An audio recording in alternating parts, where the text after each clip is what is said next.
Hey, welcome everybody into the NGK Tech Garage. Today we're talking lab scopes. Now, for those of you that have been using lab scopes for a long time, you're using them multiple times a month, this class is probably going to be a little bit basic for you. The intention of today's lesson is going to be for the people who maybe own a lab scope and don't know it, or have a lab scope that's been collecting dust, or they're on the fence about purchasing a lab scope and wondering if it's worth it, how to set it up, how do you get it from taking it out of the box, hooking it up to the car, and what exactly is it that we're looking for on the vehicle. So we're going to cover those things today.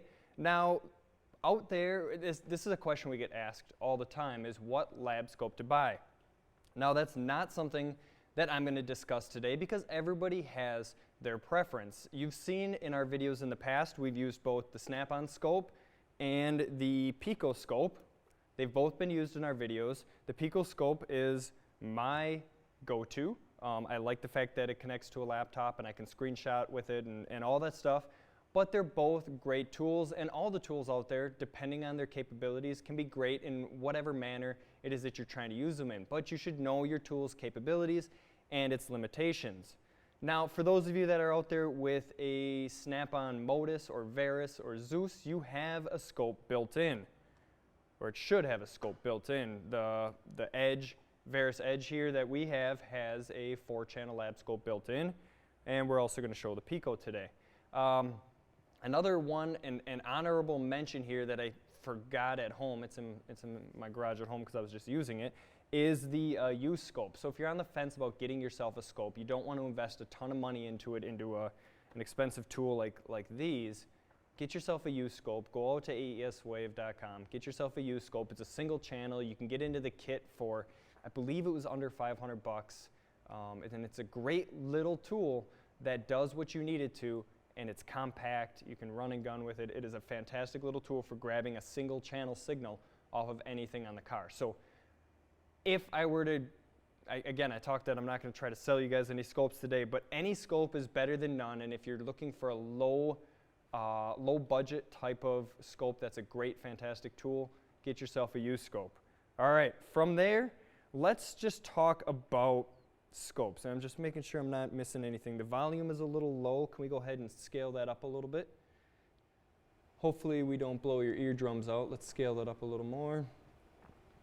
All right, if the volume's still low, go ahead and say something in chat for me, guys, so that way I can get the volume turned up. So most of us, almost all of us, who fix scopes or fix cars for a living have a voltmeter, right? It's a DVOM, ohms, volts, amps. I mean, you can do just about everything with this tool when it comes to checking for powers and grounds and that kind of thing. But this tool has its limitations, right? This tool is, for lack of a better way to describe it, it's slow, and it doesn't give you a graph, or it doesn't give you a visual representation of what exactly it is that it's reading. It gives you a numerical display, so you'll read 12 volts or 14 volts, charging system voltage, whatever it might be.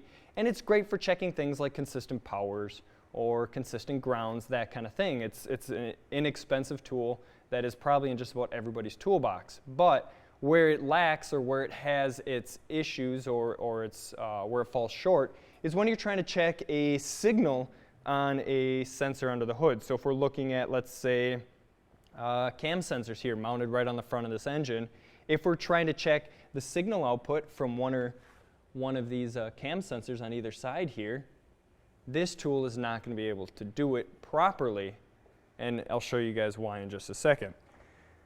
So let's just talk a little bit about the two scopes we have in front of us. So again, this is a laptop-based scope. It needs to be hooked into a laptop of some kind. Now, I've heard you can run it on a Mac computer with special software, but it is intended to be Windows-based. The software to run this thing is free. Even if you don't own the PICO scope, you can go ahead and download the software and play around with it, because it's got a pretty cool little feature that if you guys watch as I boot this up, we'll boot up the software here, and it's going to recognize that I don't have the tool plugged in. No suitable device found. You can either plug in a device now or use it as a demo. So if we go ahead and hit yes, we'd like to use it as a demo, it allows you to play with the software using a demo signal And this signal can be changed as well. You can change, what you're looking at.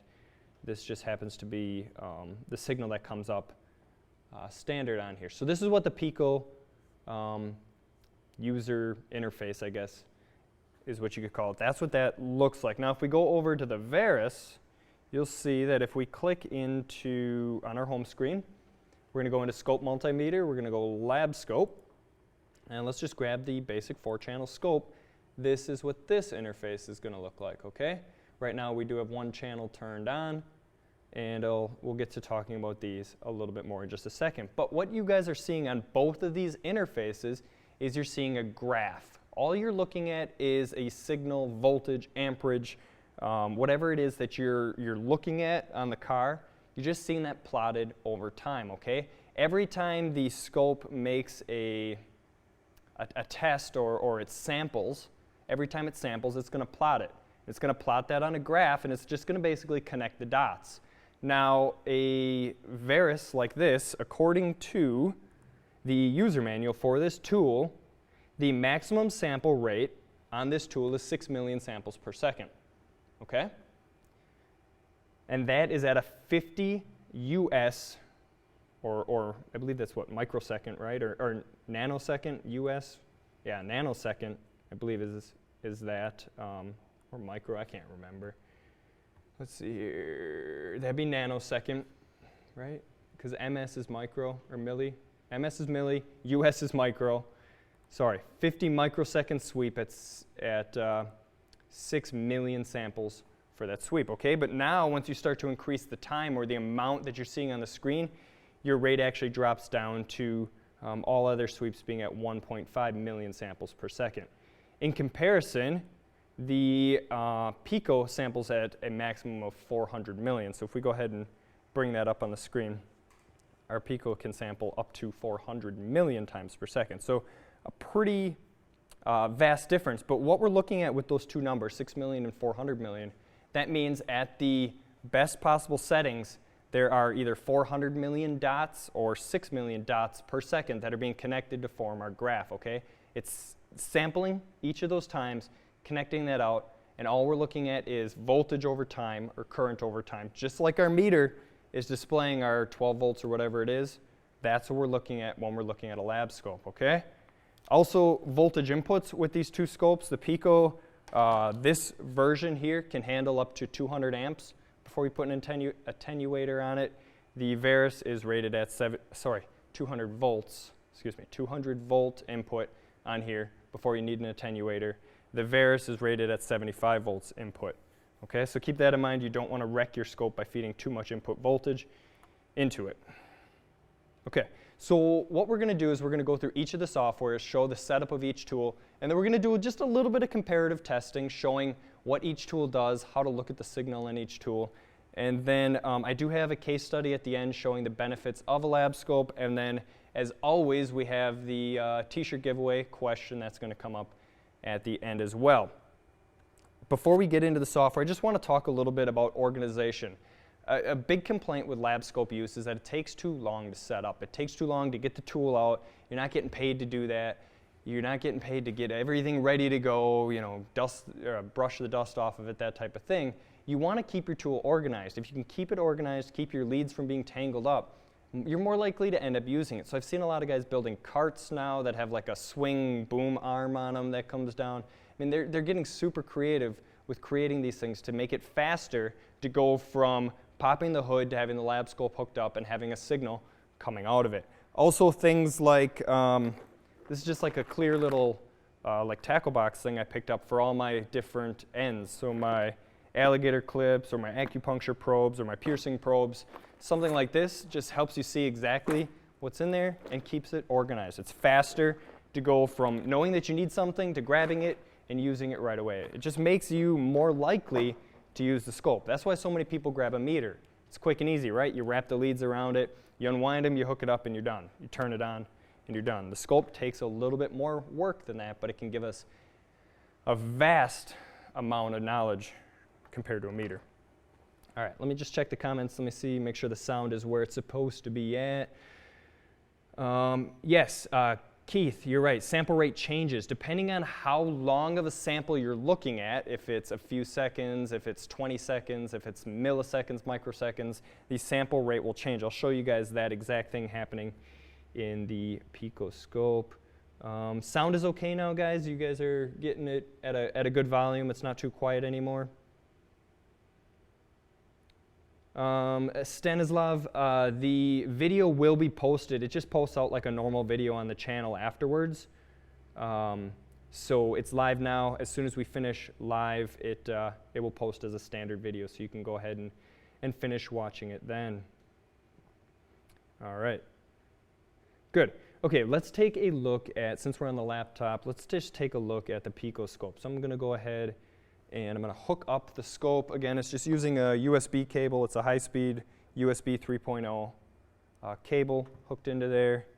And I'm sure there's a way to refresh it. Yeah, file connect device. It should connect it. Okay. And now we are looking at voltage over time. Okay? Let's actually pull that picture out of there if you don't mind. Thank you. So what we're looking at here, we're just going to start up at the top. We're going to start up here in this bar. This is our per division measurement, okay? Right now we're reading 5 ms, milliseconds, per division. So if we look down here at our graph, you see divisions, right? Okay? So we are looking at 10 divisions on the screen at 5 milliseconds per division, right? That's what we're looking at here, 5 milliseconds per division, giving us a total of a 50 millisecond screen. So we're able to capture a signal for 50 milliseconds on this one screen. Okay, so we're relatively zoomed in. We're looking at something very, very close. Okay, 50 milliseconds is a relatively short amount of time. Now, if we look at the properties on here, you can see with where the scope is set up, and again, all we've done basically here is just open the scope. We're sampling at 16.67 million samples per second. And if you do the math, 50 milliseconds into that number to get a second rate, that means on the screen right now, we're seeing 833,000 dots plotted on this screen, okay? That's what we're looking at right now. Now, if we change, and again, this is what Keith was saying about the sample rate changing, if we begin to increase our time on the screen, you'll see our samples drop, okay?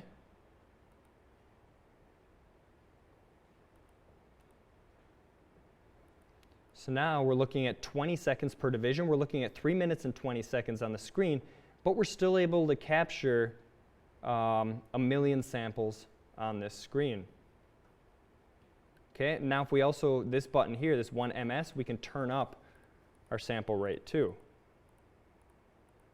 So we can turn this up, and now we're capturing a lot more samples on this screen. Okay, so you can play around with this to see what you like when playing with the scope. This is something that I usually turned it up to about 5 ms. Seems to be a pretty good number. But this 20 seconds per division here is maybe something that you would look at if you're looking for an intermittent fault. So you hook into a signal, you're looking for something that's happening intermittently where the engine maybe stumbles or something like that. You're looking at voltage over time. You hook into the signal and you start shaking the harness, maybe listen for the engine to stumble. You go back to the scope and you look at it because you have such a long time base to look at. So that is the time base on the scope. Now if we look over here, we have a voltage on our left side here, on our other axis. So over here we're looking, right now it's set up for auto. If we change this, we're able to change our voltage input. 1 volt, 2 volt, 5 volt, 10, 20. This will go all the way up to 200 volt input because that's what our scope's rated at. But this again is just for a standard probe. This is a 1X probe, which is just an ignition probe, but that's not the only tool that we plug into our scope. We're going to just stick with that for now, but we're going to talk about some of the current clamps and that kind of stuff in a little bit. So a 1X probe on the PICO scope is just your standard scope lead with whatever you're using. I like to use the acupuncture probes and back probe in. You could use a piercing probe and then connected to something else. Now, I guess quickly before we get into anything deeper, let's just talk about this lead quickly. Oh, hitting the camera up there. PICO is going to use B and C connectors. So they look like this, where the Veris is going to use banana jacks. They both do the same thing. You can get yourself adapters if you have tools that are one way or the other, B and C to banana, or banana to B and C, either direction you want to go. I'm sure if you reached out to the guys at AES Wave, you could send your tool in. If you have an amp clamp that's got one connector and you want the other, I'm sure they'd be willing to do a custom lead in there if you want to send your tool in and have them create a custom lead. But basically, they're doing the exact same thing. They are connecting to the tool, and then they're giving us an interface to the car. You have two leads at the end here because all we're doing with a scope, all we're doing with a voltmeter is we're comparing two values. We're comparing what normally goes on ground with the black lead. Usually with a scope, we're going to hook to ground, and then we're comparing to whatever we connect this to. So if we're going to just go on either side of the battery, it's going to compare across these 2 points, and we should read 12 point something volts. So let me just do that. Let's go ahead, hook that into there. Just grab 2 alligator clips, like so. And we'll go positive on one side, negative on the other. And all we're doing now is we're comparing the difference between the 2 poles on the battery. So we should read battery voltage. If we look at the scope, we see we jumped from 0 up to 12, and if we click, 12.69 volts, okay? So we're reading voltage over time. And now if I start to mess with the connector and get maybe a bad connection, you can see that on the scope, where you might not be able to see something that's happening that quickly on a meter, okay? So same thing for the Veris. Let's jump over to that. I'll find my lead here. The Veris leads are the same in terms of hooking up power and ground. So we'll hook into the scope on the back side here. And actually, if you look at the Veris scope right now, you can see the signal is really wavy. And as soon as I hook up the ground, it goes back to a nice 0 line. And I should be able to, I'm just going to go right into the back of my other leads, and we should read voltage. Now, our Veris is set up right now that we're 20 milliseconds per division here for a total capture 200 milliseconds on the screen right now. And we're roughly -1, maybe -2, all the way up to 8. If you click on this guy over here, our flag, we can move this up and down. We can scale that up and down. But we're not seeing our signal here because we don't have the scope set up properly at this point. So one thing before you, and I probably should have mentioned this before I even bothered hooking the scope up to the battery, but one thing you want to do with your scope is you want it set up to what you think is going to be coming into the scope, the signal. You want to kind of have an idea of what it is that you're going to be looking at. Are you going to look at a power source in? Is it going to be battery voltage or maybe 5 volts out of the PCM? Are you looking for a digital square wave out of a Hall effect style cam sensor? Are you looking for like cranking current? Are you looking for 400 amps coming out of a starter draw while cranking? You want to know roughly what you're going to look at, because when the scope spits out the information to you, it's not going to decode it. It's not going to tell you if it's good or bad. That's up to the user. That's up to you to decide, is that good, is that bad? So if you were to graph a cam sensor on here, on both of these scopes, how do you know if it's good or bad? What is it that you're looking for? Well, you can apply a little bit of experience to it, I guess, which is hard for people who are just beginning, or you can go out and you can look for known good waveforms out on different resources, maybe IATN, diag.net. Some vehicle service information contains known goods. The Veris has some known good stuff in here. The PICO has some known good stuff. There's a fantastic Facebook group out there that you can go to. I believe it's Automotive Waveform Exchange. You can find known goods in there. But just remember that you don't want to just take from these groups. You want to also share with them your files as well. So again, we're looking at, I keep getting sidetracked, we're back to the snap-on scope. And our voltage isn't on the screen. We're connected to battery voltage, but we're not seeing it, and that's because we're scaled incorrectly here. Our scale right now is set at 10 volts, okay? So if we bump that up to 20, now we can see what we're looking at, okay? Now you can see we're up to, you know, just over 12 volts on our scope. Now the difference, the major difference and the biggest takeaway that I want you guys to know when you're looking at these two scopes side by side is that the way they display your live, currently connected, streaming, essentially, waveform is opposite of each other.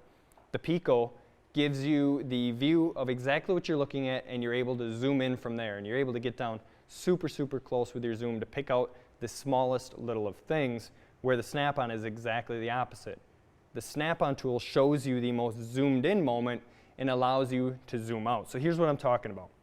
If we go ahead and stop this scope, okay, now we're looking at basically a recorded little video that we can scale backwards. I know battery voltage is boring to look at because it's just a straight line. But if we go and we hit this guy right here, it's actually zooming us out, okay? Now if we had a signal in here that was changing, we would see it looking very different. Now I'll show you guys that in a minute. But you have to know that when you're setting up the scope, otherwise you can miss samples, because as you have more samples on the screen, your resolution is going to, as you capture more time, you're going to have less samples on the screen. So again, we're zoomed in at 1x. That's where we were seeing it live.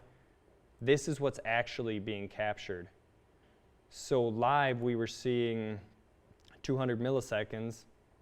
At max zoom, we're seeing 51,432 milliseconds. So the scope has captured 51,000 milliseconds worth of time, and we were zoomed in, hyper-focused on 200 of those milliseconds, okay? Completely the opposite of what the PICO does. The PICO gives you the full screen, the full whatever you set it up for, and then you zoom in from there. So you have to know that when you're setting up your scope, okay? So we talked about voltage scaling. We talked a little bit about time. Again, that's all we're looking at, voltage over time. So let's look at a signal that's actually worthy, because battery voltage is not a worthy signal, really. You could do relative compression maybe using battery voltage, but generally speaking, you're not checking battery voltage with a lab scope. So let's look at a cam signal, camshaft position sensor signal, using a voltmeter, right? So let's say you don't have a lab scope, you're not comfortable using a lab scope. Throw that under there. We'll hook this up to ground, right? And we're going to look at our cam signal. Make sure we're connected there. And just a note, I am connected directly to battery ground. You want a good, clean ground source, because remember, you're just comparing the two leads. So if you have a crappy source over here for ground, your signal could look skewed. Even though your signal could be a beautiful, perfect waveform, if you don't have a good ground path, a good comparator at this point, you're going to end up with a bad signal, okay? Make sure you're working with a nice, clean ground, something that's going to give you exactly what it is that you're looking for. All right, so we could take a stab at the cam sensor here. It's 3 wires, or we could look in a wiring diagram. Yeah, let's, I guess, look at a wiring diagram quick. I do have it pulled up. I have the vehicle pulled up. This is just an 06 IS250 with a 2.5 liter V6 under there, Lexus. So we'll go diagrams. We'll go here. And we're looking for camshaft position. That's oil control. They probably don't actually call them cam sensors. They might call them something else. These are the control valves for the VVT system. They call them VVT sensors, I believe. So let's look at VVT sensor, intake side. And let's take a look here. We know it's a 3-wire because that's what I'm looking at right here. And if we zoom in,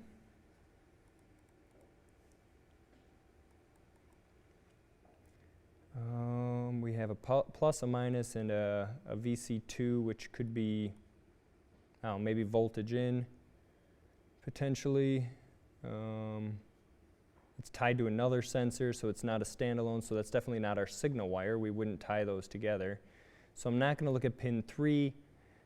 Pin 2 is showing both a negative on both. I would maybe guess that that's the low reference circuit going back to the PCM. So I'm going to go ahead and stab at pin 1 here and see if that's the signal that we're looking for. So I'm just going to back probe in, and the key is currently off. So I'm back probed into our cam sensor here, looking at the intake cam. And if I flip the key on, we're reading some voltage, 4.2 volts. I'll go ahead and fire this thing up.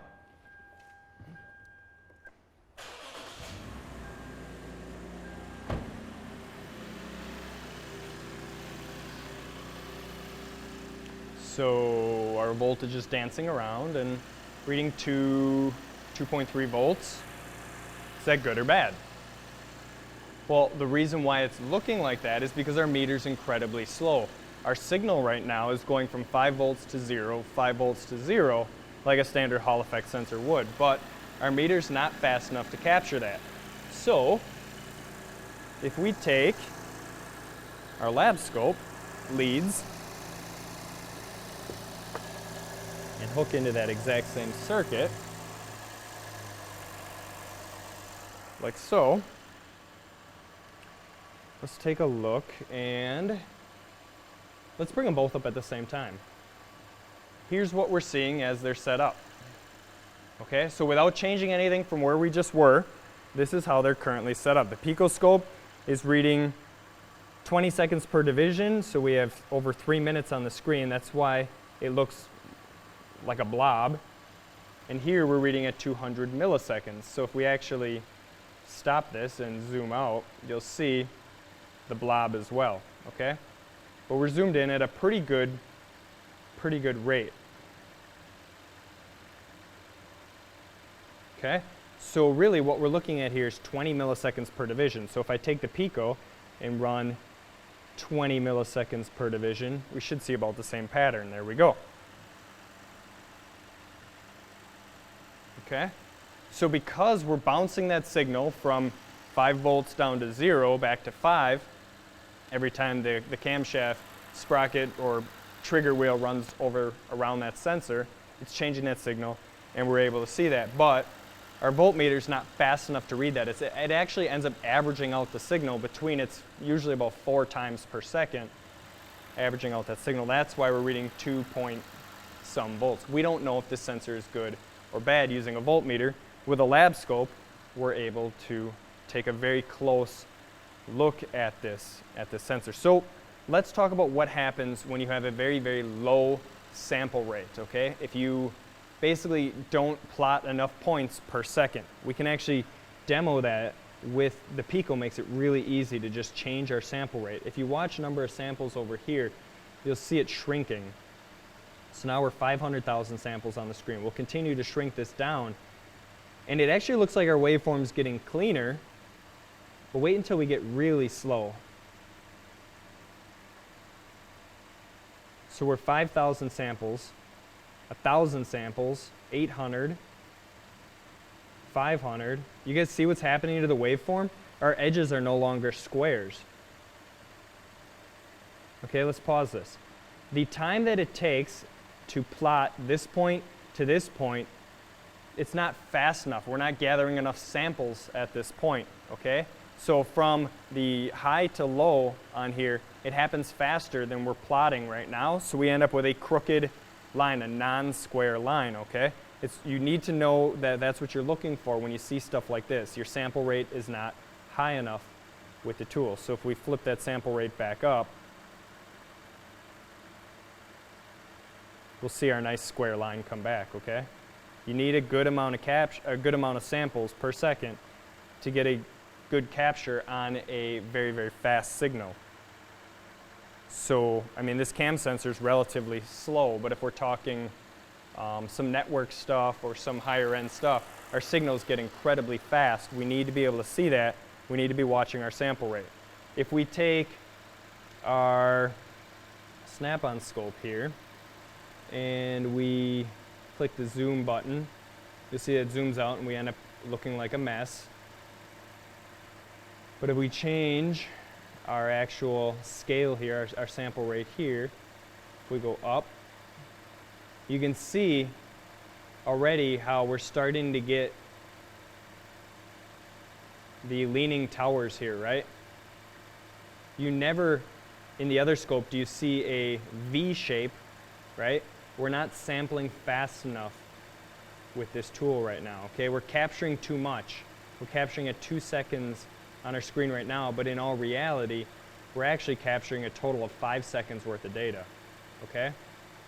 So keep that in mind if you're using the snap-on scope, that you want to be zoomed in to see exactly what it is that you're looking at. So if we go 100 milliseconds, looks really nice, right? Nice, mostly square edges.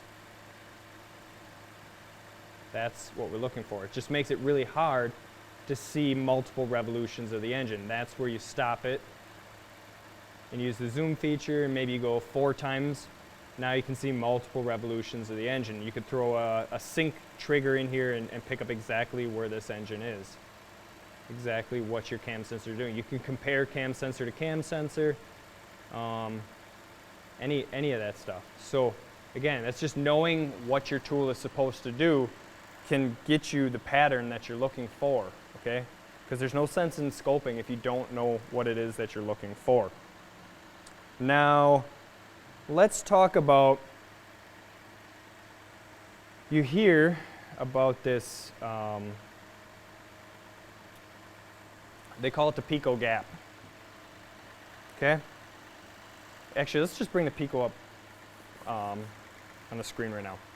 So what they say is that from the time that this ends the screen and starts a new one, that there's a gap. You miss a potential intermittent problem. Well, it's not true. It's buffering over that, and it actually plots that at the beginning.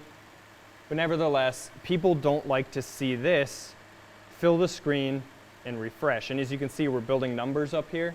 7 out of 7 right now. If we pause this or stop this, we can scroll back over our past captures. People don't like to see that happening though.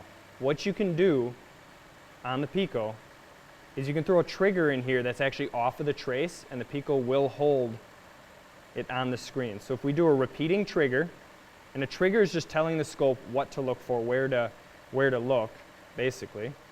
If we set a trigger that's on the trace, you'll see that it hit the mark, and it's still happening, right? Again, this is a repeating trigger. Our signal is live.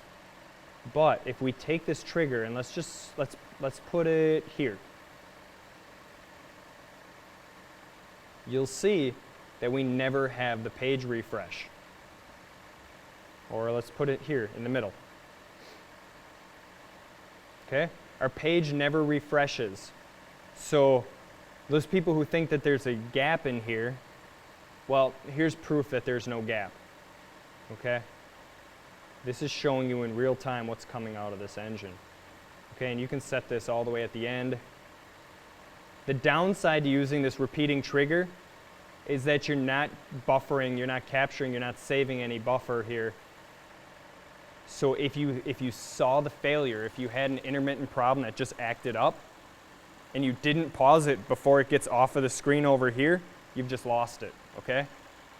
So you're filling the screen, filling the screen, filling the screen. Maybe your problem happened, it's going. If you didn't stop it in time, it's gone, okay? That's the problem with doing this. If you run a non-repeating trigger, just run it like it's meant to be run, you'll see that will store pages. And these pages up here give us the ability to go backwards and essentially pull the car over to the side of the road maybe, shut it off, get back, pause the scope, and be able to review it, okay? That's what this offers you. The snap-on's the same way. You're able to go ahead and stop the recording and see it, what it is that you were looking at, okay? Now, what else can we talk about before we jump over to another? Let's actually pause this. Pause them both. I'm going to shut the car off.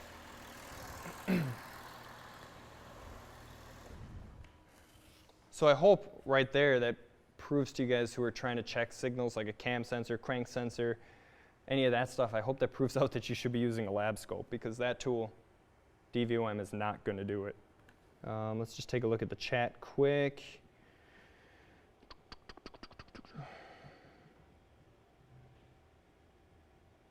All right. You can make any scope lie to you. Sure.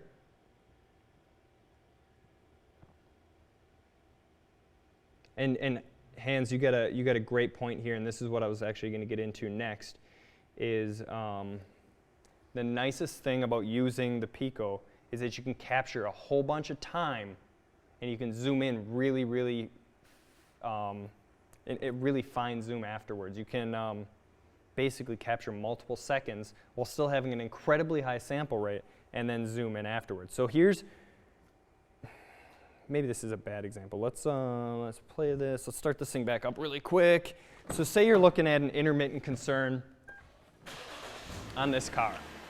Say this car had an intermittent stumble over railroad tracks, or something, shifting into park or reverse, something like that. So say that was our problem. This is how I would set this thing up. I would scale it backwards. We're looking at a 5-volt signal, so I'd bring our voltage down like so. And then what I would do is I would capture 10 seconds per division. Now we go out and we drive it. We got 1:40 on this buffer. It's starting to fill up the memory. It's going to fill this up, and we're going to look for the problem to occur. When the problem occurs, great, safely pull off the side of the road and pause the scope. And what you're able to do with pausing it is you're able to then zoom in on it afterwards, okay? So there's 3 different zoom tools up here. We have the windowed zoom, which is really nice. Think of it as just being able to pick where exactly you want, and then you can zoom in and zoom out. This is the one that I always use. You take and click that, and you click and drag to whatever it is that you want to see. So if we look at this much, you can see that we're really zooming in further, and if we go even further, we can go even further. You can see that even though we captured a ton of data on the screen, we're still nice square edges. This is exactly what you're looking for. Here's an example of one. A friend just sent me this morning on a Volkswagen that he was diagnosing yesterday. This is a cam sensor on a Volkswagen that he was looking at. Sent this to me this morning, and what he did was, it was an intermittent stumble concern. Just out of the blue, the car would stumble and it would catch back up and it would run fine. So what he did is he started moving harnesses, started doing that kind of thing, and never got it to happen. Found out that if he took the end of a screwdriver and lightly tapped on the cam sensor, he was able to get the signal to go haywire like it is right here. Now I wish he would have sent me the PICO file, because I would have been able to really zoom in on this, but you can see that this square wave right here does not look like this square wave, right? They're different. This one is really dirty, looks like there's a lot going on right here. Every time this thing goes high or low, the PCM considers that as a signal input. It sees that as the proper response. So when that signal drops out and comes back, it thinks it just triggered on that tooth of the camshaft, and then it goes haywire from there. It says the engine's potentially out of time. It has some weird issues. Those are the type of glitches. It just so happened that he had the perfect example for me from yesterday, that these are the type of things that we're looking for with a lab scope, okay? We're able to see this stuff. Now, the PICO's nice, and I wish he would have sent me the actual PICO file, because they make it really easy to send the file. You don't have to have anything in particular. Snap-on does, well, you still need the PICO software to open it, but Snap-on does require you to use ShopStream to open the file, which if you download ShopStream, great, you can use it in there, and it works out pretty well. But what I like the most about this is that if I'm just trying to maybe, I don't know, ask a friend for some help or whatever, I can zoom in, and then I've talked about this GreenShot program in the past, but I'm able to just go ahead and hit my print screen button, take a screenshot of this, and now I can save it directly as a JPEG or a PNG or whatever it is. It's a little bit, it's possible on the Snap-on machines, but it's not as easy, not as quick to go ahead and quickly save that kind of stuff. Now both tools do have the ability to save the waveforms. Anytime you're capturing a waveform, whether it's cam sensor known good or cam sensor known bad, you should save those, document it by year, make, model, engine size, that kind of stuff. That way you can always reference it again in the future. Upload those things out to the Facebook groups or whatever it is. That way we can all share in this type of stuff. Like this is a known good cam sensor off of a 2006 IS250. Okay, that kind of stuff really comes in handy. You'll find a lot of like cam crank correlation, multiple cam sensors and the crank sensor involved, used for checking mechanical timing. You'll find that stuff out there. All because people are sharing and we're all growing in knowledge together. So, what else can I show you? I suppose I can show you guys some cursors. Let's take a look. We'll go Snap-on first. We'll show some cursors on the screen here. This gives us the ability to kind of measure. Now, maybe a cam sensor is not the best thing for this. We could look at like an ignition control circuit, measure how long the coil is turned on. But here we can put cursors up on the screen and we can measure the time base between 2 points, and it lists that out here. So delta will be the difference. Cursor 1 is set at 23.67. Cursor 2, 73.75, with a 50 millisecond difference in the middle, okay? So that's what Snap-on gives you. If we look over at PICO, you can see we have, well, there's a lot of different cursors on here. So let's get a similar looking graph to what we're looking at over there, something like so, roughly. And we should be able to measure roughly the same measurement. We'll put that there, put that on the other side, and we should read a delta of about, there you go, 50.5 milliseconds right there at the top, okay? Obviously different time scale. Our time scale is a lot different. But our delta is the same. We're still measuring the same thing.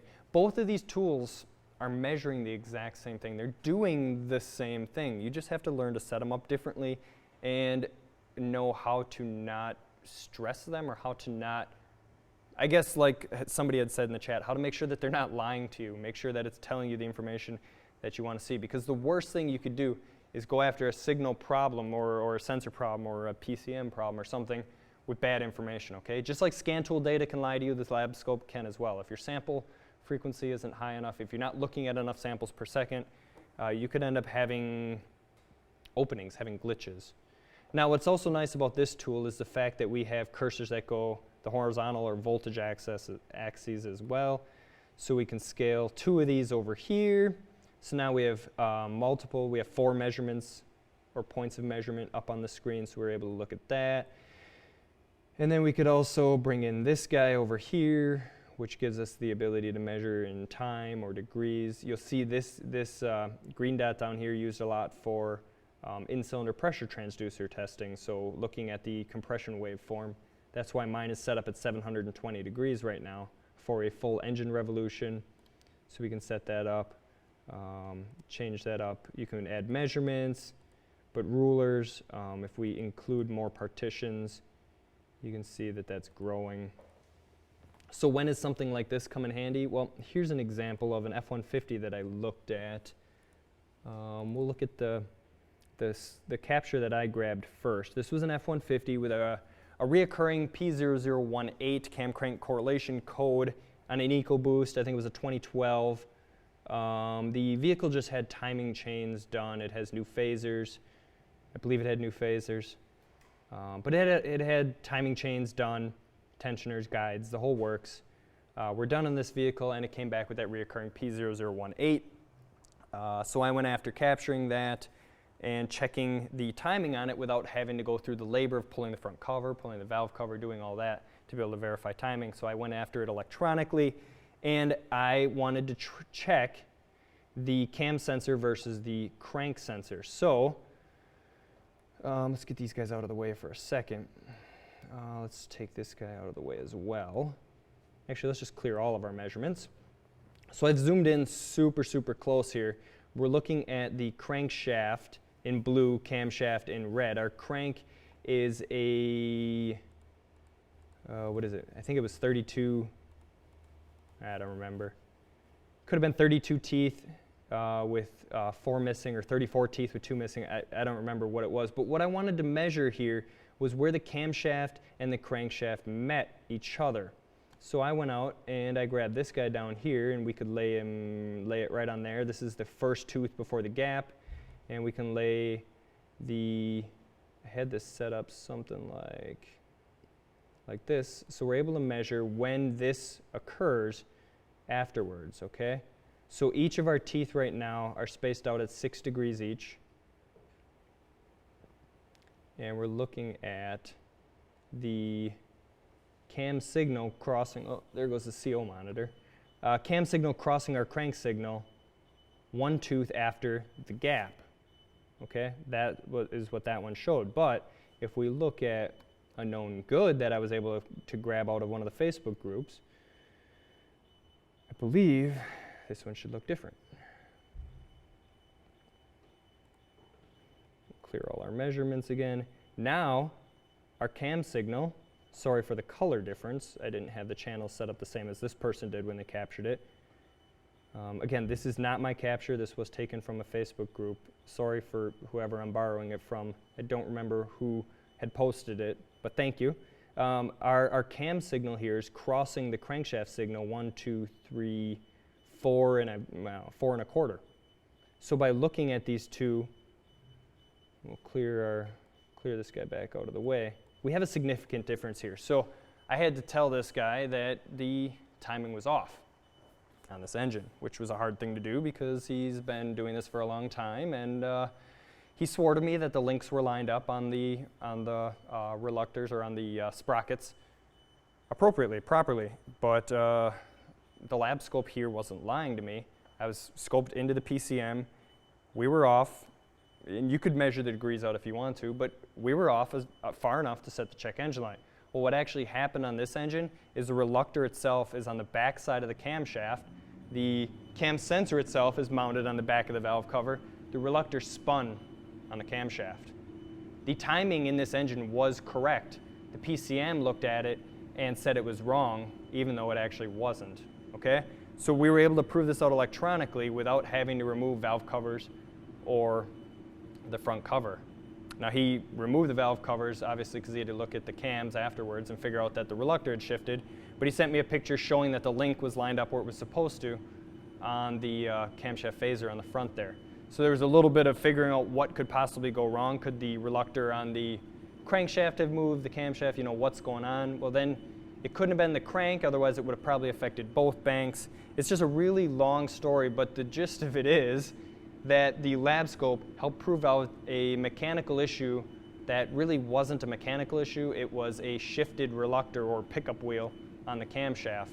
The timing was proper. The computer just thought it was wrong because that reluctor had shifted. Lab scope was able to prove that out quickly and efficiently with no more parts having to be thrown at it. Okay.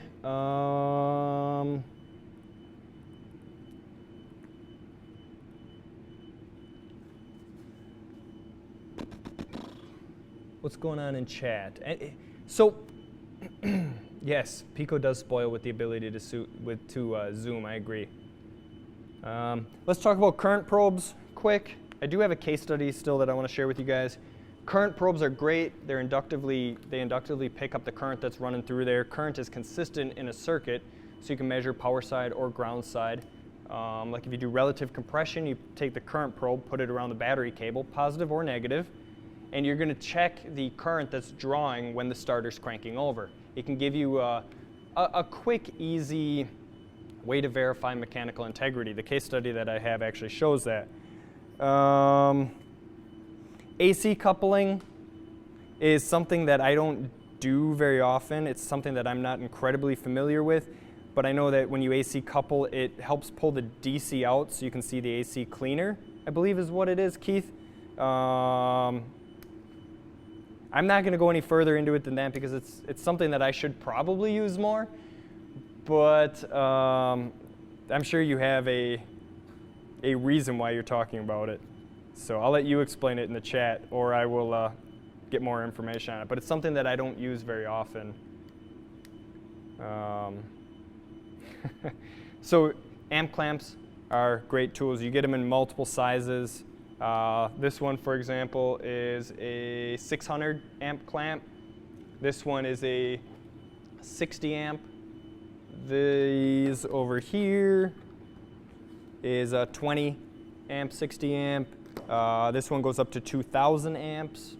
So you really have to decide what it is that you're trying to look at, because as you increase in amperage, you're going to lose out on basically on resolution. The amp clamp's able to pick up more amperage, but it's able to see less at very low amperage. There's an amp clamp that I have over there, a 30 amp, that can read all the way down accurately down to microamps.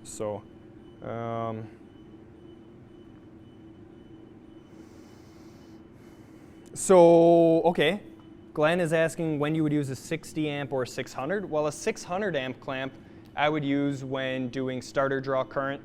So we're cranking the engine over, checking what the starter is actually drawing for relative compression.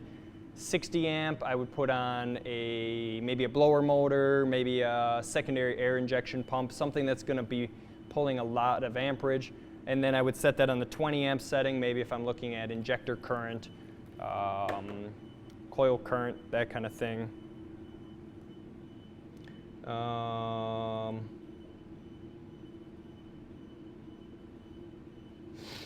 So then we can talk about pressure sensors. This is the WPS kit. This is what we use for in-cylinder pressure transducers. You put it in the intake manifold.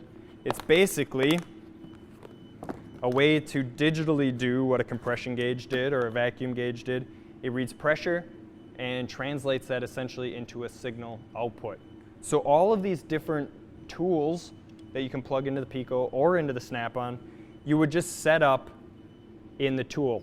Now you don't have to per se. Let's X out of some of this stuff. The tool does have the ability to pick it up as voltage. When you're able to, like the current clamp here, when we hook up a current clamp here, that's not a live one. Let's just reopen this. The current clamp is outputting a voltage. When you turn the current clamp on in the tool, it just does a nice thing for you. It just translates it out to amperage for you, but it's not 100% necessary. And the way you would do that on PICO is you'd go over here and you'd select a different probe. So we got a 30 amp, we got a 60 amp and 20 amp mode, a 60 amp and 60 amp mode. The WPS, so our pressure pulse sensor transducer depending on which range you have it in. Maybe you're using the 600 amp, the 200, the 2000. What you're doing is you're telling the scope what it is that you're hooking up so that it translates it out appropriately. So why don't we do that quick? Another time that using a scope is a good idea, let's say you had a misfire on this car and you want to confirm that it's not a bad ignition coil that's maybe shorted out or open. Maybe you got, I don't know, let's say like a P0354 ignition coil primary circuit. It's buried underneath the intake on this car. It'd be a lot of work to be able to get that far to see if the coil is actually pulling current or not. So what we can do is use an amp clamp and use a fused jumper loop type of thing like this, and install this in place of the fuse and put an amp clamp around it and read the current that is actually being pulled by the ignition coils. Now ignition coils are commonly fed on a common fuse. Now I know we've done this in other classes as well, but we're going to go ahead and hopefully fit this guy in here without wrecking the terminal. All right. This is a really tricky one because they got the itty bitty fuse that's got very little prong on the end of them. So we got that in there, and all we've done is just added a loop on there so we can go ahead and pull current on this circuit. We'll turn our amp clamp on. Remember to zero it. Some just have a button like this one. Some have a knob that you have to put onto the scope and actually adjust while it's on the scope. Go ahead and put that on. Now this one's a BNC connection that's going to be hooked into the PICO. And then I'll hook up the other one into the Snap-on and we'll take a look at what current looks like quickly.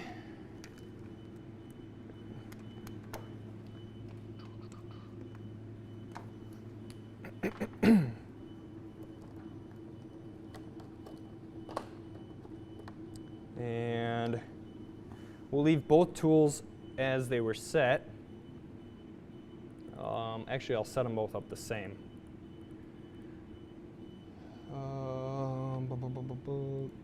So we're looking at 20 volts. We're looking at, let's pull our cursors. Oops. Pull our cursors back out of here. So we're looking at 100 milliseconds on the screen, giving us 10 milliseconds per division. So we'll match that over on the PICO. And everything should be hooked up. We should be able to fire this thing up.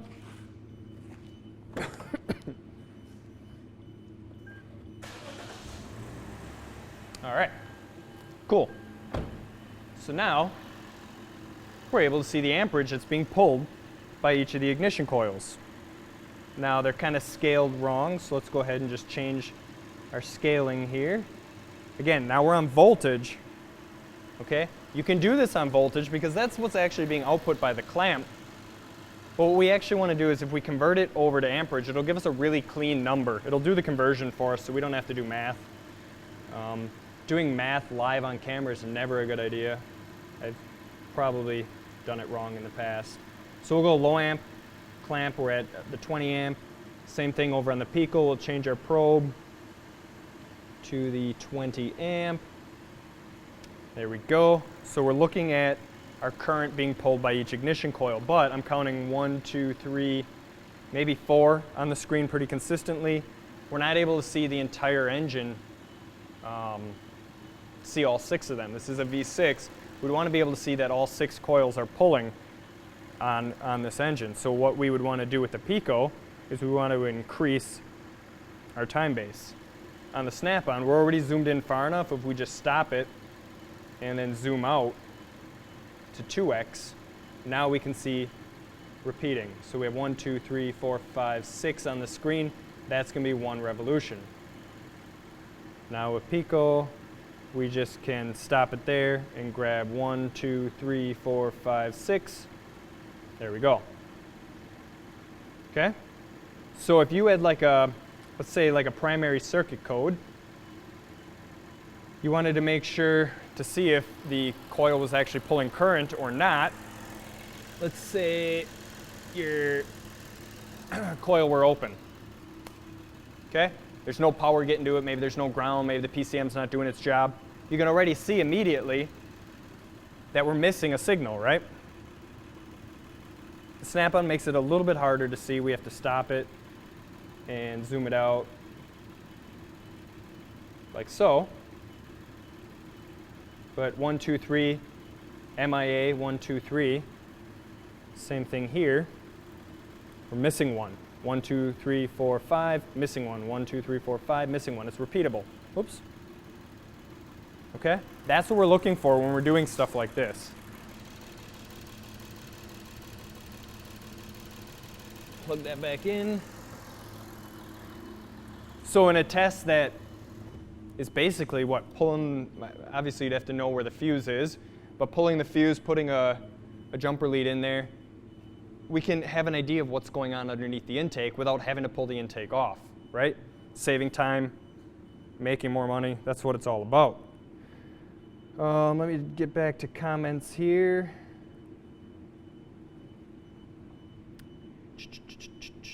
Pop these back out. And okay, so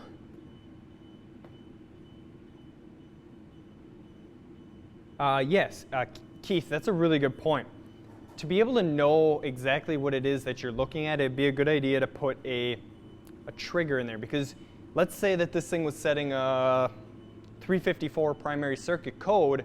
Well, how do you know that the one that's missing is actually cylinder 4, right? You need something to base that time off of. That's what a sync is. That's what an ignition is, a great sync, because it should usually be in the same place.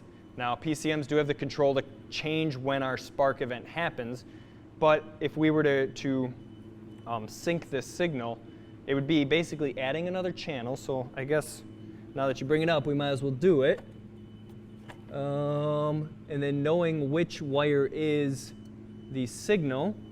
Now, without even looking at a diagram, how do you determine which is the signal? Well, looking at a diagram can take some time, but also it's going to be the most accurate way. But we have 3 wires going to these coils, Usually coils are fed, especially with a module coil, they're going to be fed power and ground, and then they'll have a signal circuit on them that goes to PCM, and then usually some of them, if they're 4-wire, which I lied, these are 4-wire coils, they'll have a feedback style circuit. The PCM tells the coil what to do, the module inside of the coil does it, and then feeds that information back to the PCM. So we kind of have a 50-50 shot at which wire we want to grab, because I got coils here that are using a black and white wire on what looks like either pin 1 and 4, and a tan wire on the opposite end of the connector. So if each of those connectors has tan and white and black, in each of my 3 coils over here, it's not going to be the wire that I want to stab into and look at, because that's going to be shared consistently with the other cylinders. I either want to look at the signal going to the coil or the feedback coming out of the coil. That's going to be able to give you your what's going on in that specific cylinder at that specific time. So let's go into this cylinder here. We'll go into, oh, green is repeating on all 3 of my connectors as well. That's probably our feedback circuit. Toyota Lexus usually runs feedback in a combined circuit as well. So I'm going to stab into that guy there. We'll hook this channel up. We'll put the sink on channel B. Everything else should still be connected. Go back to the scope. And I guess we'll go live again. Let's pull that connector back out of here. All right, so we'll make that misfire happen. We unplugged a coil that's different than the one that I'm back probed into, just to show the difference. Now we need to turn on our channel with the PICO. PICO is unique in the fact that it does not have every channel on all the time. So we're not using resources to run 4 channels if we're not running 4 channels. So we'll go ahead and turn that on, and it's a signal circuit. I don't know, maybe 10 volts. It's maybe a 5-volt swing. Could be 12, probably not, but let's go 20 and we can always scale from there. And we'll do the same thing over here. We'll add in another channel. We turn the eyeball on, and then we'll go 20 volts here as well. So that should probably give me a good idea of what I'm looking at. So let's go ahead and fire this thing back up. Oh, I wish that beeping would stop. Sorry, guys.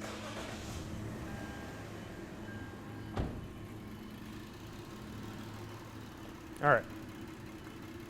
So go ahead and stop each of these, because I really don't feel like running this car for a long time with a misfire. All right. So if on PICO, you can take on either side, amperage is in blue, voltage in red. You just grab the numbers over here, and you can scale them. Okay. So I stabbed into, I don't know, maybe that's cylinder 1. I'd have to look up the cylinder locations on here. You'd want to do that if you're working on this. But I stabbed into that cylinder, so that's my trigger point. So I would be able to then apply the firing order over the rest of this, okay? So let's say that this thing, unrealistic, but let's say fired 1, 2, 3, 4, 5, 6. This would be cylinder 1 firing, let's say. This would be 2, 3, 4. This one is 5, that would be MIA. Sorry, this one would be 5. No, this would be 6. This would be 5, and we're MIA. So we're probably setting a P0355 on this car, and then 6, and then we're back to 1. Okay, that's why we use a sync. We understand then that this is here 2 engine revolutions in this time. If we take the snap-on one, and we go ahead, we're going to have to zoom out with this one to see more of our pattern. Don't need to be that far out. Let's go 2x, 4x, maybe just 2x might be okay. There we go. So there's 1 engine revolution, ignition event to ignition event. Same thing. We're missing this guy here, okay? So whatever cylinder you're in, if you're in cylinder 1 and your firing order is 1, 2, 3, 4, 5 is the event, the amperage pull that you're missing, 6 is back, and then we're back to 1.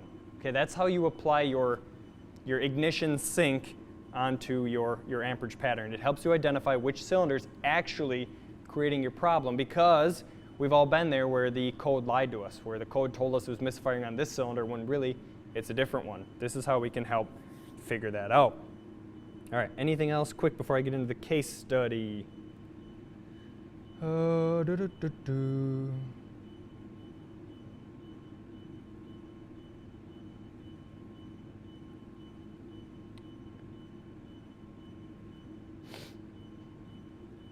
All right, very, very talkative. Did anybody have anything else that they really wanted to see before I get into the case study? Now, I'm not going to be hooking anything up to the car.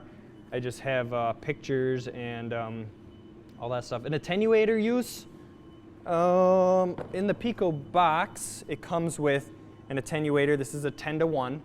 So it's basically just going to scale your voltage backwards. Okay, so if you're capturing math live, if you're capturing 1,000 volts, this would scale it backwards to 100, right? You just set your scope up to understand that there's an attenuator plugged in. So now instead of using a 1 times clamp, you're now using a 10 times, right? So you're just going to multiply the input by 10 to get back to the actual voltage level that you were using in the first place. Use an attenuator whenever you're capturing a voltage capture that is exceeding what your scope is meant to handle.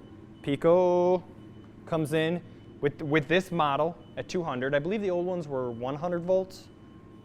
Correct me if I'm wrong there, but I believe the old ones were 100 volts, the new ones are 200, and from what I saw with the Veris, it's 75 volts. Put an attenuator on it, it'll protect the scope. Just tell the scope that you're using it, or you have to apply math to your signal to make sure it, excuse me, that your voltage looks right. But most of the time, generally speaking, the voltage level isn't what we're using the scope for. We're using the scope to see the signal or the pattern, the repetition over and over again. Okay. Yes, the old are newer 200, older 100. Perfect. The old model PICOs, you would want to use an attenuator on both primary ignition and fuel injector current, right? Or fuel injector voltage, because of the spikes that occur when they turn on and off.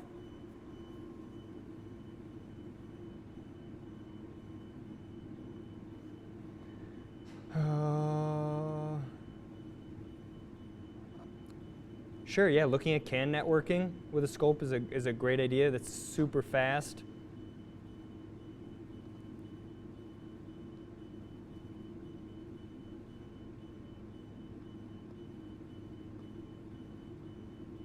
That's a really good point, Matt. Don't go hooking your scope up to high voltage, to a high voltage cable.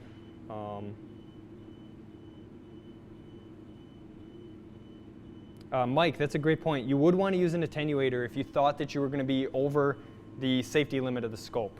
Okay, so if you're grabbing that ignition primary voltage and you thought that it might go over 200 volts, you're going to want to throw an attenuator on there just to keep your scope safe. Because to hook an attenuator up, figure out that you don't need it and take it back off is a lot easier than hooking your scope up without it and frying the internals of the scope, okay? It's better safe than sorry type of thing. Okay, now let's get into the case study. The case study is where we're going to actually pull the question out of today. All right, so here we go. We're going to look at a 2005 Jeep Liberty 3.7 with 140K on it that I looked at.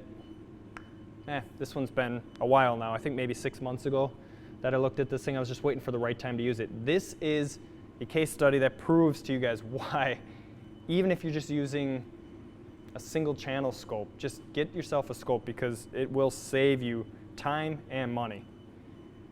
Story goes, misfire on cylinders 4 and 5. The standard 305, 304 misfire codes. The thing idles poorly. Being down 2 cylinders, it's not doing well, and it's noisy. The engine just doesn't sound right. It's making like this racket out of the center of the engine. Kind of odd. It does have a brand new water pump and serpentine belt on it, so maybe they were trying to correct the noise with a water pump. Not sure. It also has new plugs and coils on it.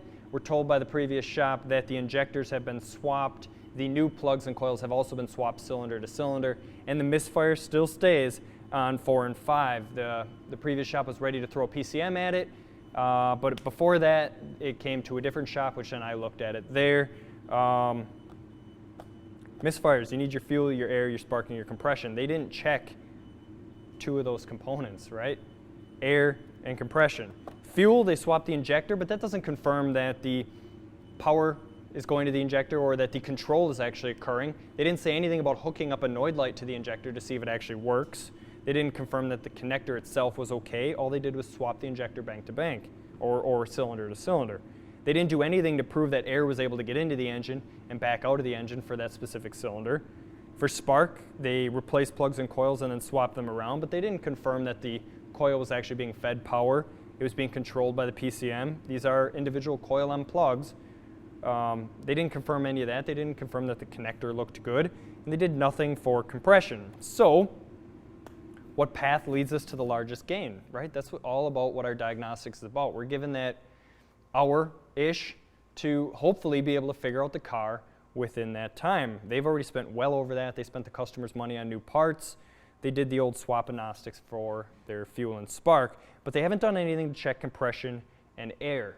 So if this were an engine that was commonly known for, let's say, frying the driver in the PCM when an ignition coil goes bad, maybe I would look at ignition first, right? That's where your experience comes in and tells you, hey, I'm going to check this first because I've dealt with this before.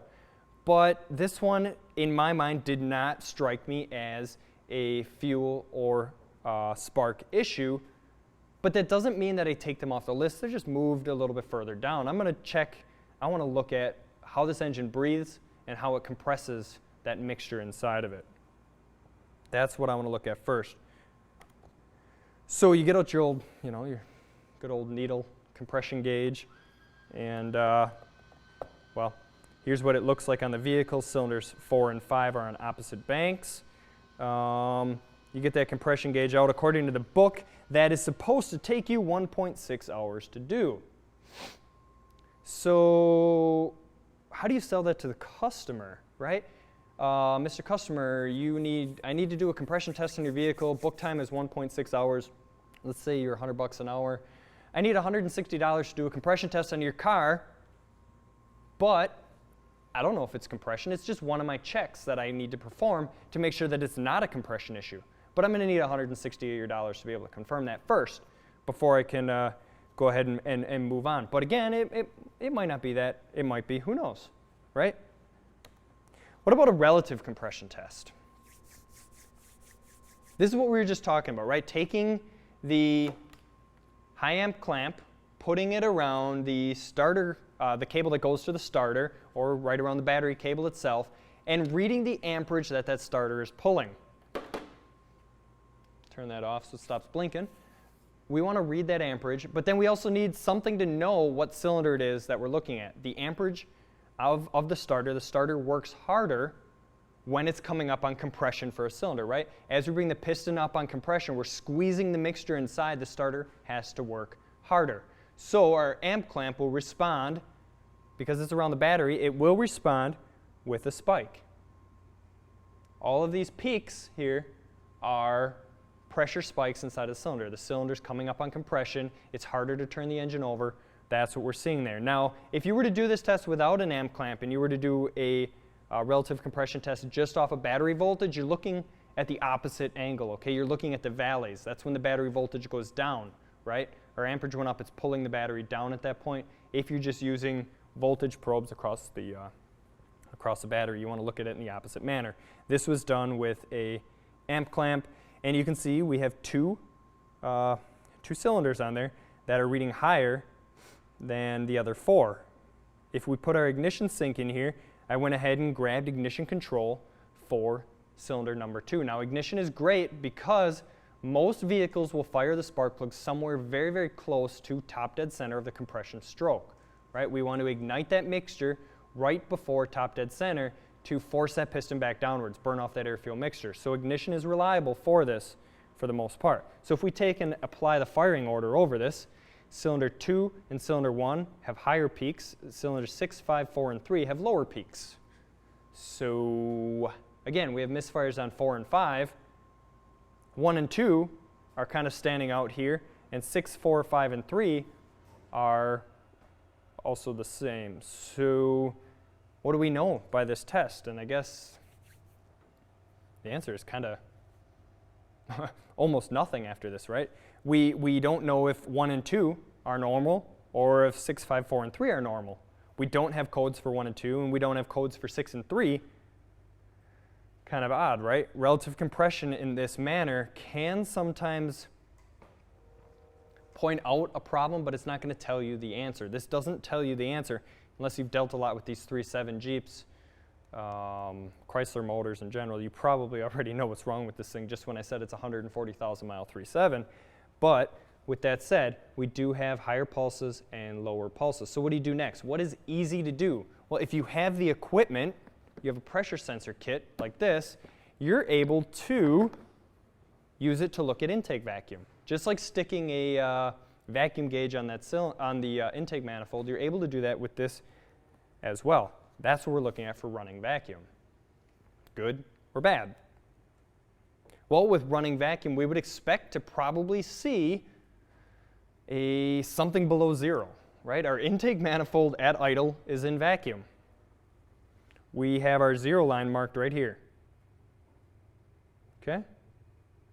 So we have some pulses here below 0, and we have 2 spikes above 0. Okay? So this is where it gets tricky, because you can't really put an ignition sink. You could. You could put an ignition sink to a vacuum diagram. It just gets tricky because you have to understand where the ignition event happens compared to where engine vacuum is pulled. They don't line up pretty like top dead center does on a relative compression waveform, because our ignition event happens well before we open up the intake manifold, or open up the intake valve. When we open the intake valve, the piston's on its way back down after the exhaust stroke, and our ignition event basically happened 2 strokes before that, right? So I didn't lay ignition over this just to keep confusion from happening. But what are we looking at? What cylinders are spiking right here? Where is our problem? Well, let's look at this in one revolution. Spike, spike, lower, lower, lower, lower. So it looks like we have 4 intake pulls and 2 spikes, but they do pull down, so it tells me that it looks like the piston is probably moving, but this spike here is worrisome. Now, is this cylinders 1 and 2? Is this cylinders 4 and 5? Well, actually, our firing order again is 165432. This is what it actually is, and I'll show you guys how we know that this is what it is here in just a second. Cylinders 4 and 5 are right here. Cylinders 3, 2, 1, and 6 are here. So why are we seeing vacuum spikes, and here we see our amperage spiking for different cylinders? Well, now what? This is where diag can get even trickier. We've looked at vacuum, we've looked at cranking, relative compression. This is where I threw a transducer inside the cylinder. I want to see what's happening as that piston travels up and down. I want to see what the valves are doing. I want to see what exactly is happening in there. And for those of you that are used to looking at this, you immediately know what's happening. So our piston is traveling upwards on compression. We're building pressure inside of the cylinder. At 0 degrees, we're going to call that top dead center. That's the piston's at the top of its travel, and it begins to start to come back down. Now, we didn't create an expansion event. We didn't create an explosion in there. We didn't have a spark plug in the hole because we threaded our transducer into it. So our piston is just being dragged back downwards on the power stroke. The other 5 cylinders on here are helping this one along at this point. We come down 180 degrees after top dead center is bottom dead center. The piston is now at the bottom, and we begin to come back up to push that exhaust out of the cylinder. Now exhaust valve should open, we should connect up to the exhaust system on the car, and we should push all that mixture, or burnt mixture, spent mixture, out into the exhaust. But we're building pressure inside of here. Significant pressure, 120 PSI being built on the exhaust stroke, and then we hit top dead center of exhaust, and we start to bring the piston back downwards. So we start to bring the piston back down, and this happens very quickly, right? We return back down to roughly 0-ish very, very quickly on our intake stroke, then we build compression again. So what didn't happen here? What happened here that caused this? Well, we never returned back to atmospheric pressure during the exhaust stroke. We never actually connected to the exhaust pipe on this car, or we connected to an incredibly 100% blocked catalytic converter. But how do we know at this point that we're not dealing with a plugged cat? Well, what did we talk about in the beginning? Cylinders 4 and 5, I believe it was, or vice versa, whatever it was. Cylinders 4 and 5, opposite banks, single cylinder, consistent misfires. Can't be a plugged cat. Both banks can't have a plugged cat that's building this much pressure. The thing would never even run. It was running in the bay, it was idling, it ran bad, but it was still idling. So it can't be a plugged cat. What is left? It has to be the fact that the valve never opened, right? We built pressure, we brought the piston up, and it's always going to come up. It's just the natural motion of the piston. Top dead center, it's always going to come up to top dead center. But if the exhaust valve doesn't open, we're just building pressure. We're on essentially another compression stroke. Now, the reason that I knew where exactly we sat on the intake vacuum is because I originally scoped it this way. Okay? So what we're looking at is, if we look at the blue trace, we're coming up in the exhaust stroke, top dead center, we're bringing the piston back down. Our intake valve is going to open at some point when the piston's traveling back downwards, right? Makes sense, right? We're going to pull that piston down and we're going to draw the charge in from the intake manifold, right? This is a standard old multi-port injected engine. We're going to draw the charge in as the intake valve opens. What's happening is we are essentially launching a cannon into the intake manifold. We're bringing this piston up, we're building all this pressure inside of there, and then we're opening up the intake manifold while the cylinder's under pressure. That's where our noise is coming from. Let's take two takeaways from this. This right here, this lazy looking U shape, that's not pretty. That means our valve never opened just as much as this does for the most part.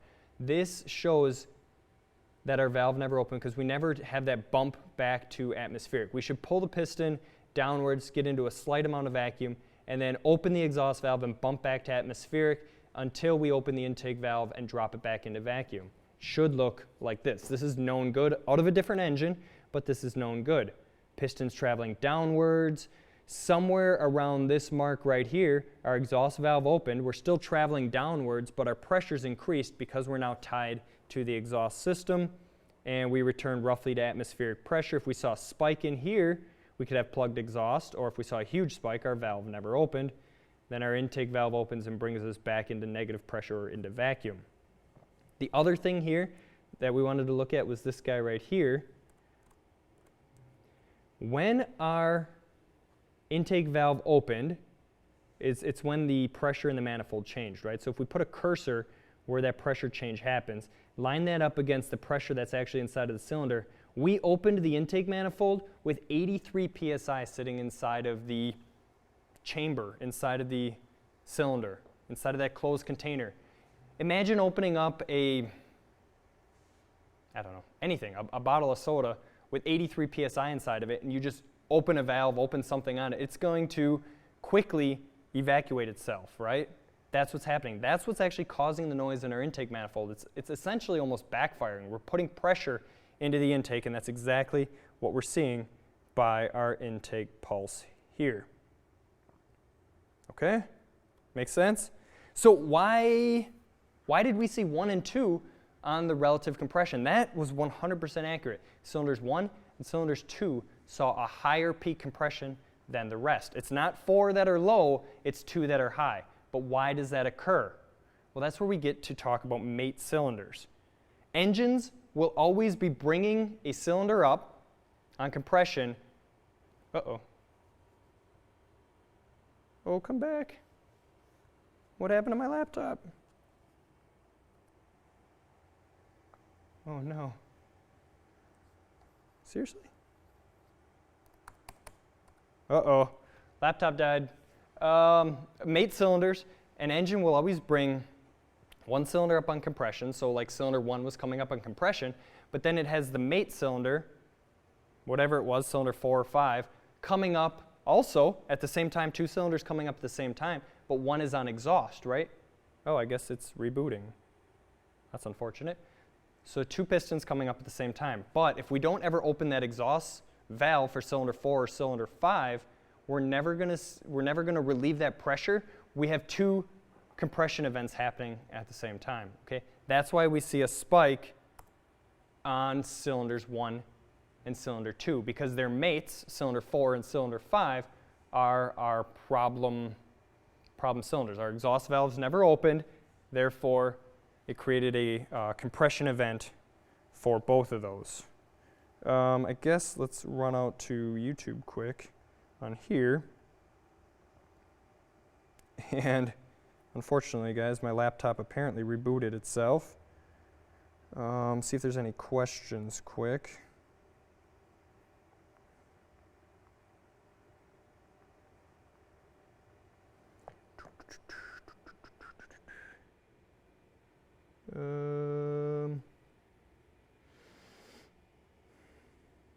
I hope it wasn't a Windows update.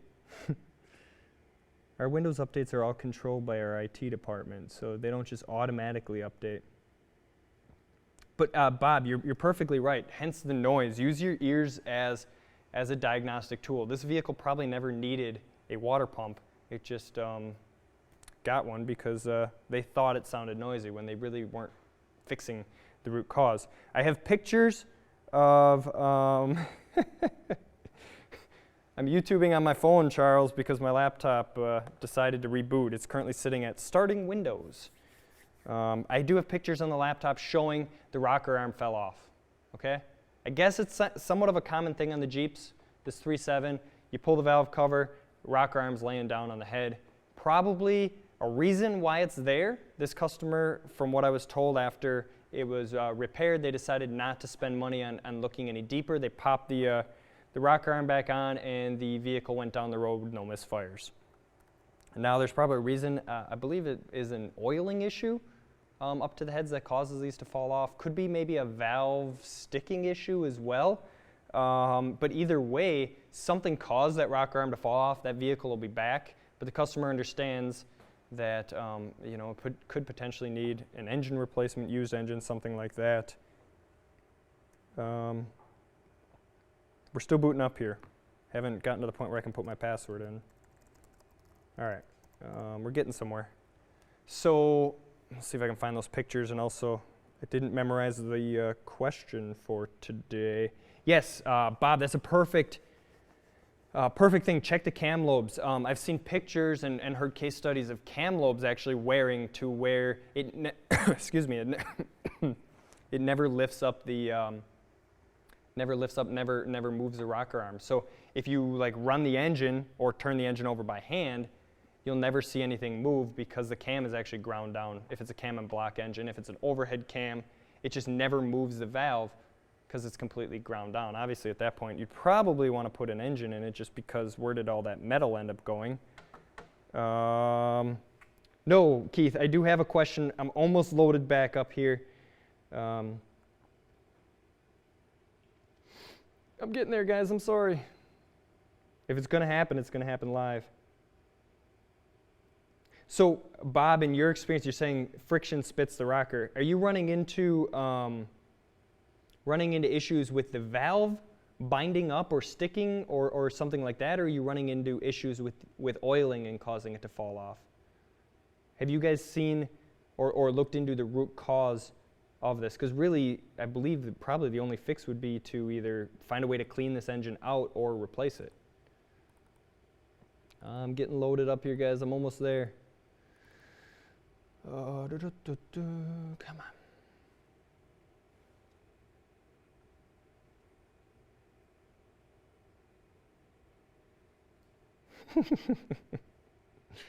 Keith's out there giving away Oz shirts.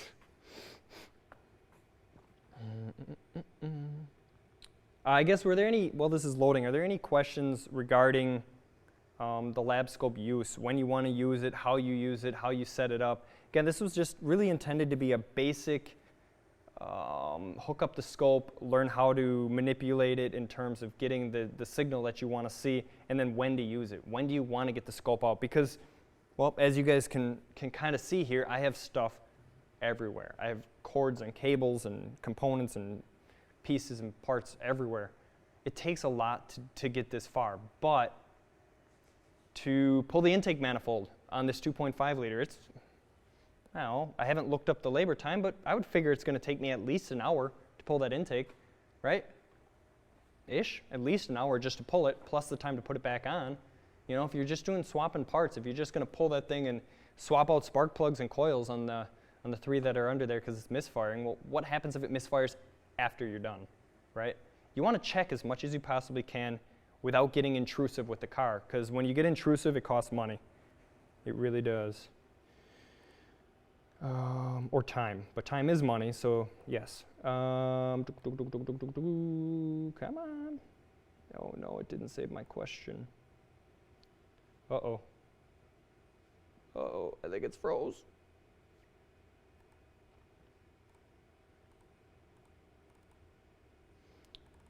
Sorry guys, we're getting there. Promise, we're almost there. Oh no. Froze up again. Man. This is brutal today. Okay, I believe the question, are we good? Oh, we're good. Maybe. Oy. Okay, well, I'm not going to put it in reader mode because I think that's what's freaking it out. Okay, here's the question. In regards to this Jeep case study that we just shared, Technician A says that a traditional gauge style compression tester, you know, the one with the hose and the needle and get it out of the box that's 20 years old, that traditional style compression tester would have led to the same exact result on this vehicle. It would have led you down the path that led you to the rocker arm falling off. Would the compression gauge have done it? Technician A says yes. Technician B says that a traditional leak down style tester, one where you're going to basically put air into the cylinder, would not have revealed this failure. Technician A says a compression tester would do it. Technician B says that a leak tester would not do it. Who is correct? Tech A, Tech B, both technicians, or neither technician? Now I also want to know why. I want you guys to explain to me why it is that that tool won't work or that that tool would work, okay? I want to know why. Email that out to me. The first 5 people to get in the correct answer to me that haven't previously won a shirt will win a shirt today. Giveaway is only valid until midnight tonight. But again, it's the first 5 people to get it in. My email is mcbecker@ngksparkplugs.com right here on the screen. Make sure to send me out that email right away. Again, the first 5 people to answer it correctly will win one of these super awesome NGK shirts. Diagnose before you triagnose. That's what we're always up here preaching, right? Because at the end of the day, the poor owner of this 3.7 liter Jeep really didn't need spark plugs. And maybe they needed spark plugs as a maintenance item, maybe, but they probably didn't need coils. They probably didn't need a water pump. They probably didn't need the time invested to swap injectors. The tooling will pay for itself. The lab scopes will pay for themselves with proper diagnostics over time. They're not going to pay for themselves at day 1. You're not going to be a scope master at day 1.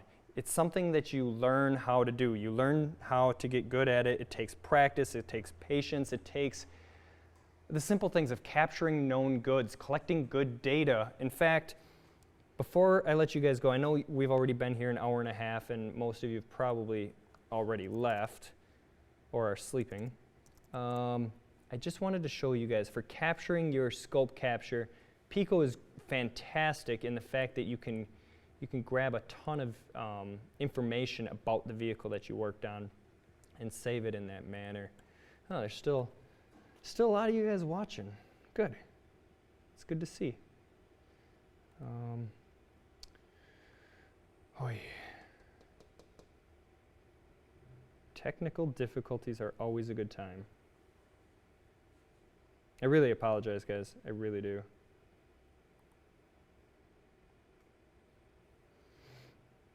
It's silky. All right, silky smooth shirts. That's what I like to hear. Glenn, wake up. No more sleeping.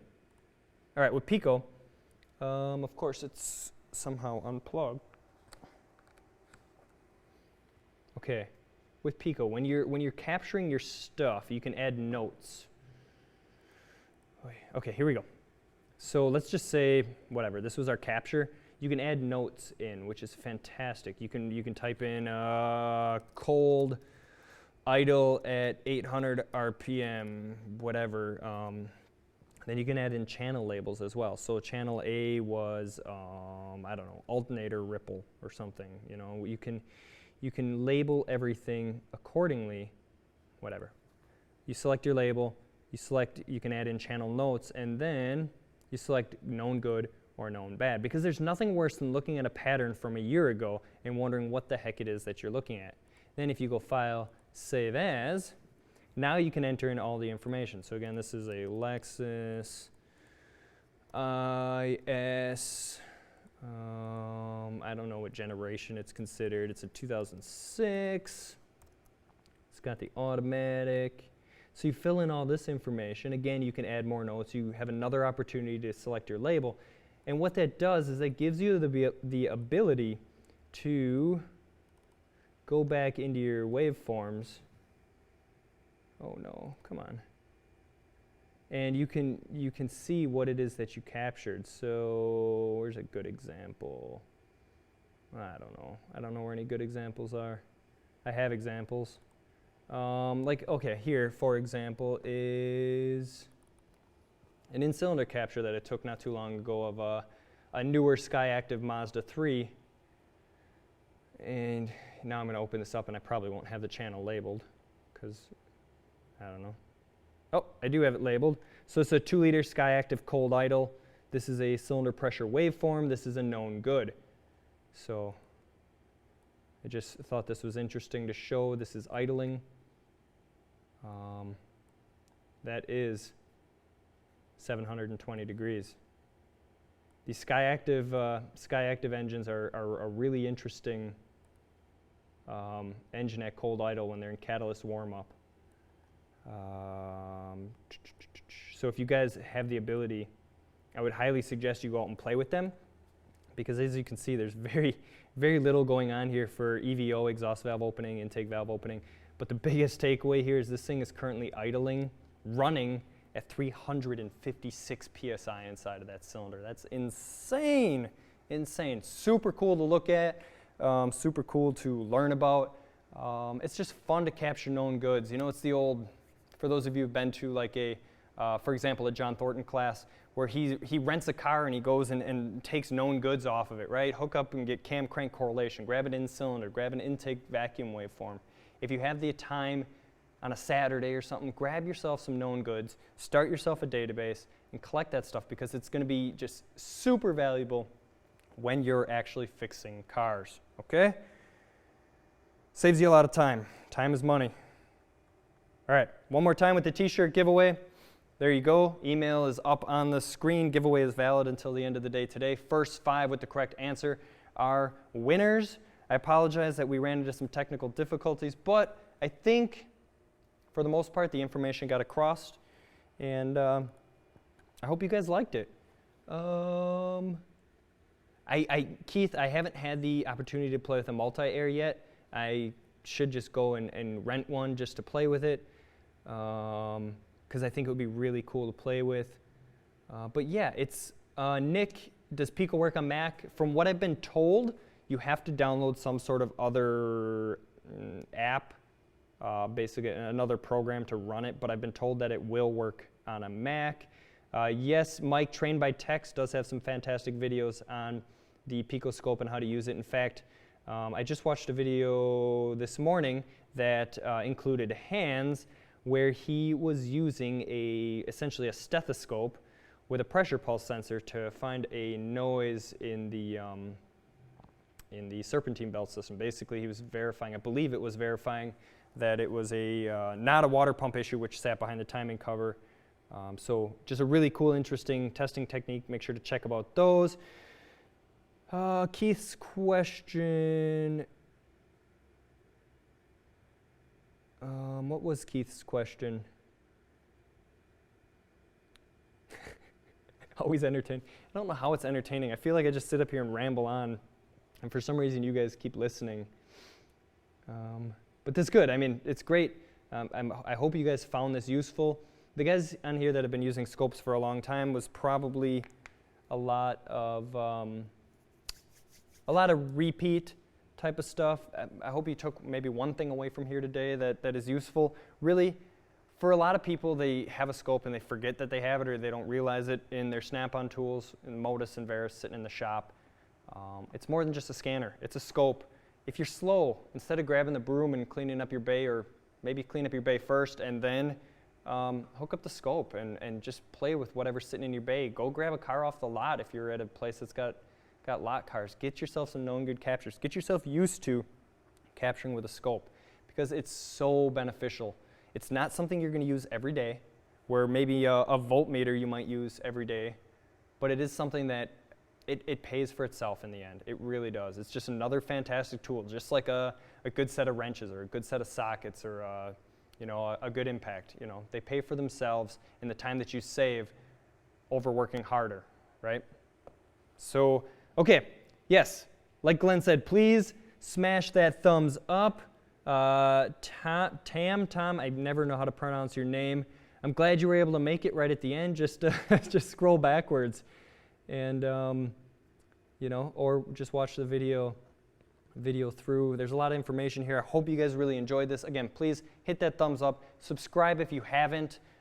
Check out our other videos. I do use the PICO a lot. It is my go-to tool. It's what I prefer to use. The snap-on scope, again, is great, but it tends not to be my go-to. I guess I've been spoiled. I really like using it. Both tools are fantastic, though. Just any scope, whatever scope you have, even like an old Tektronix with like a CRT monitor built into it. Anything that you can look at voltage over time is better than not looking at voltage over time. Okay? So I thank you very, very much for watching. I really appreciate it. Please send out that email if you haven't already, trying to win the shirt. And yeah, I guess I'll see you guys on June 6th. So we'll do this again, 11 o'clock, June 6th. Not too sure what we're going to cover yet. This car right here does have a check engine light on. Maybe we will bring it back in and take a look at something on here. So again, thank you for watching, and we'll see you again next time in the NGK Tech Garage. Happy wrenching, everyone. Thank you.